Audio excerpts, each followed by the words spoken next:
नमस्ते। आज हम एक काल्पनिक लेकिन गंभीर परिदृश्य पर बात करेंगे। क्या होगा अगर अपोफिस नामक उल्कापिंड पृथ्वी से ढका जाए। यह एक ऐसा विषय है जो वैज्ञानिकों और आम लोगों के बीच उत्सुकता और चिंता दोनों पैदा करता है। तो आइए इस संभावित घटना के प्रभावों को समझने की कोशिश करें। सबसे पहले, अपोफिस क्या है? अपोफिस एक विशाल उल्कापिंड है जिसका व्यास लगभग 370 मीटर है। इसे पहली बार 2004 में खोजा गया था और तब से यह वैज्ञानिकों के लिए अध्ययन का केंद्र रहा है। इसका नाम मिस्र के अंधकार और विनाश के देवता के नाम पर रखा गया है, जो इसकी भयावहता को दर्शाता है। हालांकि वैज्ञानिकों का कहना है कि 2029 और 2036 में इसके पृथ्वी से टकराने की संभावना बहुत कम है, लेकिन अगर यह वास्तव में टकराता है तो इसके परिणाम विनाशकारी हो सकते हैं। कल्पना करें कि अपोफिस पृथ्वी की ओर तेजी से बढ़ रहा है। जैसे जैसे यह हमारे वायुमंडल में प्रवेश करता है, यह आग का एक विशाल गोला बन जाता है। वायुमंडल के घर्षण से यह गर्म होकर चमकने लगता है और आसमान में एक भयानक रोशनी फैल जाती है। यह दृश्य इतना भयावह होगा कि लोग इसे देखकर स्तब्ध रह जाएंगे। अब मान लें कि यह उल्कापिंड किसी घनी आबादी वाले क्षेत्र, जैसे कि एक बड़े शहर के पास समुद्र में गिरता है। टक्कर के क्षण में एक जबरदस्त विस्फोट होता है जिसकी तीव्रता लाखों परमाणु बमों के बराबर हो सकती है।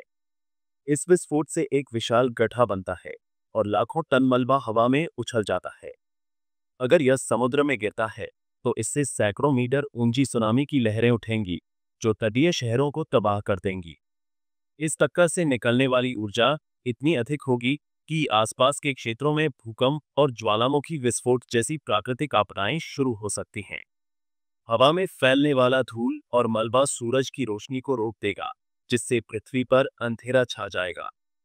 इसे न्यूक्लियर विंटर जैसी स्थिति कहा जाता है, जहां तापमान में भारी गिरावट आती है और फसलों का उत्पादन रुक जाता है।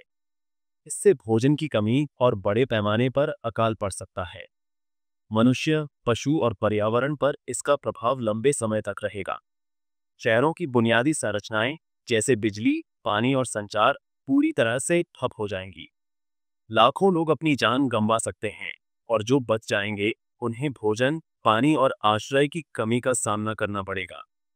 पारिस्थितिकी तंत्र भी बुरी तरह प्रभावित होगा। कई प्रजातियां विलुप्त हो सकती हैं और प्रकृति को खुद को ठीक करने में दशकों या शताब्दियां लग सकती है। लेकिन क्या हम इसके लिए तैयार हैं? वैज्ञानिक और अंतरिक्ष एजेंसियां जैसे नासा अपोफिस जैसे उल्कापिंडों पर नजर रख रही हैं। वे ऐसी तकनीकों पर काम कर रहे हैं जिनसे इन उल्कापिंडों की दिशा को बदला जा सके या उन्हें नष्ट किया जा सके।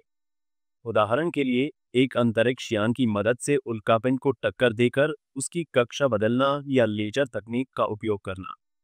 लेकिन ये सभी तकनीकें अभी प्रारंभिक चरण में हैं और हमें इनका उपयोग करने के लिए समय और संसाधनों की जरूरत है।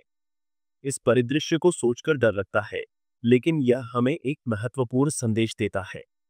हमें अपने ग्रह की रक्षा के लिए अभी से कदम उठाने होंगे। यह सिर्फ वैज्ञानिकों या सरकारों की जिम्मेदारी नहीं है, बल्कि हम सभी का कर्तव्य है कि हम पर्यावरण का ध्यान रखें और ऐसी आपदाओं के लिए तैयार रहें। अंत में, अपोफिस जैसे उल्कापिंड हमें याद दिलाते हैं कि हमारा ग्रह कितना नाजुक है। हमें विज्ञान और तकनीक का उपयोग करके भविष्य की चुनौतियों का सामना करना होगा। यह एक चेतावनी है कि हमें एकजुट होकर अपने ग्रह को बचाने के लिए काम करना चाहिए, ताकि हमारी भावी पीढ़ियां एक सुरक्षित और समृद्ध दुनिया में रह सकें। धन्यवाद। ऐसी ही तमाम खबरों के लिए देखते रहिए ISPN TV न्यूज़ साथ। चैनल को लाइक और सब्सक्राइब करना न भूलें ताकि हमारे वीडियो की नोटिफिकेशन आप तक सबसे पहले पहुंचती रहे। धन्यवाद।